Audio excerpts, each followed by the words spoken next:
Hi friends, welcome to SS culinary.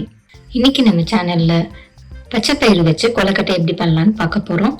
வாங்க பார்க்கலாம். பொதுவாக இந்த கொழுக்கட்டை செய்யும்போது பச்சை பயிறு நைட்டே ஊற வச்சிருவாங்க. ஊற வச்சுட்டு அடுத்த நாள் அதை ஒண்ணுக்கு பாதி அரைச்சும் பண்ணுவாங்க, இல்லை வேக வச்சும் பண்ணுவாங்க. ஆனா நம்ம இந்த மெத்தட்ல பண்ணாம பச்சை பயிரை வறுத்து பண்ணா எப்படி பண்ணலாம் தான் இன்னைக்கு நம்ம பார்க்க போறோம்.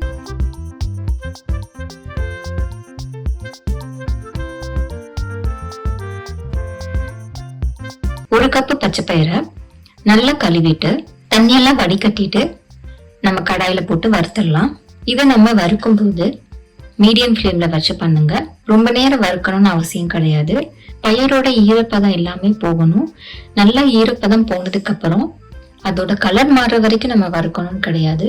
நம்ம பயிரை வறுக்கும் போது பயிரோட ஸ்மெல் நல்லா வரும். அந்த ஸ்டேஜ் வரும்போதே நம்ம ஸ்டவ் ஆஃப் பண்ணிடலாம். இப்ப பயிரை நல்லா வறுத்துட்டோம். இதை ஒரு மிக்சி ஜார்ல போட்டு நம்ம அரைச்சு கொண்டு வந்துக்கலாம். நம்ம மாவை அரைச்சதுக்கு அப்புறம் எவ்வளவு கப்பு இருக்குன்னு சொல்லி அளந்து போடுங்க. இன்னைக்கு நான் ஒரு கப்பு எடுத்திருக்கேன். ஒரு கப்பு பயிரை நம்ம அரைக்கும் போது 1.25 கப்பா எனக்கு வந்தது. நான் ஃபுல்லா சேர்த்துக்கிறேன். இதை நம்ம ரொம்ப நைஸா அரைக்க கூடாது. ரவை பதத்துல பார்த்து அரைக்கணும். இப்ப இது கூட ஒரு கப்பு அரிசி மாவு சேர்த்துக்கலாம். 1 டீஸ்பூன் ஏலக்காய் பொடி சேர்த்துக்கலாம். எந்த கப்புல அரிசி மாவு எடுத்தோமோ அதே கப்பளவு தேங்காய் துருவலை சேர்த்துக்கலாம். இப்ப 1 கப்பு ஜாகரி பவுடர் சேர்த்துக்கிறேன். இப்ப ஜாகரி பவுடரும் மாவு தேங்காய் எல்லாமே நல்லா மிக்ஸ் ஆகணும். எல்லாமே நல்லா மிக்ஸ் பண்ணி விடுங்க. நம்ம பச்சை பயிரை அரைச்சது 1.25 கப்பும் அரிசி மாவு 1 கப்பும் எடுத்தது மொத்தம் 2.25 கப் ஆச்சு. அதுக்கு நான் 1 கப்பு ஜாகரி பவுடர் எடுத்திருக்கேன்.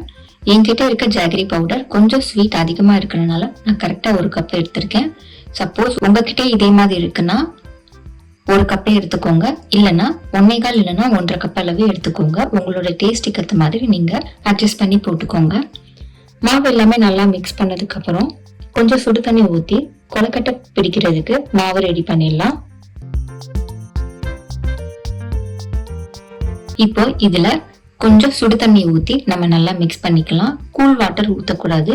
கொஞ்சம் வார்மா இருக்கிற மாதிரி தண்ணியை ஊத்தி நம்ம நல்லா மிக்ஸ் பண்ணிக்கலாம்.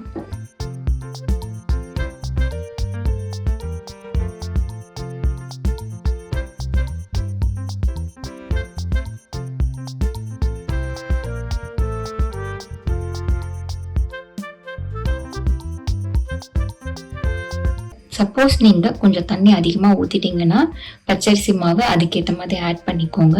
இப்ப மாவு நல்லா நம்ம பிசைஞ்சிட்டோம். இப்ப கொழுக்கட்டையை நம்ம பிடிச்சிடலாம்.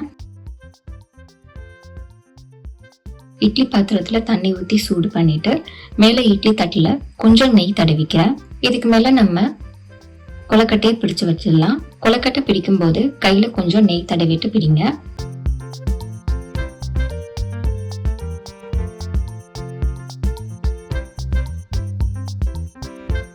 இப்ப எல்லா கொழுக்கட்டையும் பிடிச்சாச்சு. இதை ஒரு 15 நிமிஷம் வேகிற வரைக்கும் நம்ம வெயிட் பண்ணலாம். மீடியம் ஃப்ளேம்ல 15 நிமிஷம் நீங்க வேக வைங்க.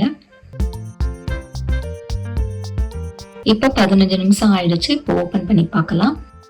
ஹெல்த்தியான பச்சை பயிறு கொழுக்கட்டை ரெடி ஆயிடுச்சு. இப்போ இதுக்கு மேல கொஞ்சம் நெய் தடவி ஒரு பிளேட்ல சர்வ் பண்ணிடலாம். அவ்வளவுதாங்க, டேஸ்டியான பச்சை பயிறு கொழுக்கட்டை ரெடி ஆயிடுச்சு. இந்த ஹெல்த்தியான ரெசிபியை நீங்களும் வீட்டுல செஞ்சு பாருங்க. டேஸ்ட் எப்படி வந்ததுன்னு மறக்காம கமெண்ட் பாக்ஸ்ல கமெண்ட் பண்ணுங்க. உங்களுக்கு இந்த ரெசிபி பிடிச்சிருக்கும் நம்புறேன். அப்ப அப்படியே லைக் பண்ணிட்டு உங்க ஃப்ரெண்ட்ஸ், ஃபேமிலி எல்லாருக்குமே ஷேர் பண்ணுங்க. நெக்ஸ்ட் டிஃபரெண்டான வீடியோல உங்களை பாக்குறேன். பை.